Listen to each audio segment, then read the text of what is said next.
ত্রয়োদশ জাতীয় সংসদ নির্বাচনে ১১ দলীয় নির্বাচনী ঐক্যে থাকছে না ইসলামী আন্দোলন বাংলাদেশ।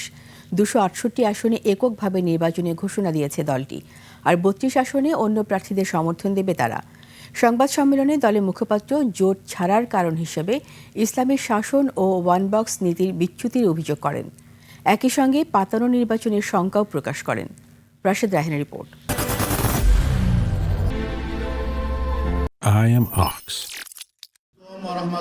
ত্রয়োদশ সংসদ নির্বাচনে ১১ দলীয় ঐক্যের আসন বন্টন নিয়ে টানাপোড়েনের অবসান হলো। শুক্রবার রাজধানীর পুরানা পল্টনে জরুরি সংবাদ সম্মেলনে ইসলামী আন্দোলন বাংলাদেশ জানালো, কোনো ঐক্যে থাকছে না তারা। নীতি আদর্শের প্রশ্নে, রাজনৈতিক প্রশ্নে, ইনসাফের প্রশ্নে আমরা বৈরিতার শিকার হয়েছি।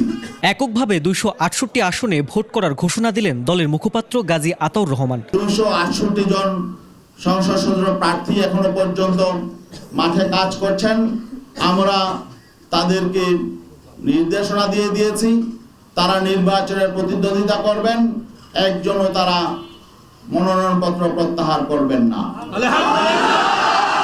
রাজনৈতিক স্বার্থ হাসিলে ক্ষমতায় যাওয়ার জন্য এক বাক্সে ইসলামী দলের ভোট নিয়ে ষড়যন্ত্র হয়েছে বলে এ সময় অভিযোগ করে দলটি। প্রধান যে রাজনৈতিক শক্তি আমাদের সহযোগী শক্তি ছিলেন, তারা যখন নাকি বলছেন যে না, তারা সে আল্লাহর আইনের পথে চলবেন না, বরং প্রচলিত আইনেই তারা রাষ্ট্র পরিচালনা করবেন, তখন আমরা তাদের সহযোগী হওয়ার জন্য আমরা প্রস্তুত নই।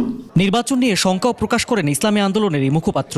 প্রতিদ্বন্দ্বী শক্তির সাথে গিয়ে উনি নিজে ঘোষণা দিয়ে আসলেন তিনি জাতীয় সরকার করবেন, তাদের ঐক্যের পাঠাতো নেতা দিয়ে রাষ্ট্র পরিচালনা করবেন। তাহলে এখানে আমাদের সাথে তো বিষয়টা তিনি ডিসকাস করেন নাই, অন্যান্য শরিকদের সাথে তিনি এককভাবে ঘোষণাটা দিয়ে আসলেন।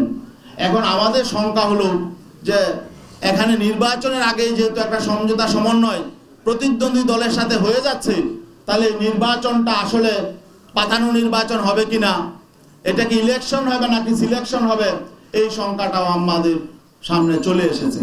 ইসলামের পক্ষে চরমোনাই পীরের ওয়ান বক্স নীতির বাস্তবায়নে বাকি ৩২ আসনে অন্যদের সমর্থন দেবে ইসলামী আন্দোলন। গোটা বাংলাদেশের ৩০০ আসনেই আমাদের পক্ষের ক্যান্ডিডেট থাকবে ইনশাআল্লাহ। রাশেদ রায়হান, ২১ টেলিভিশন, ঢাকা।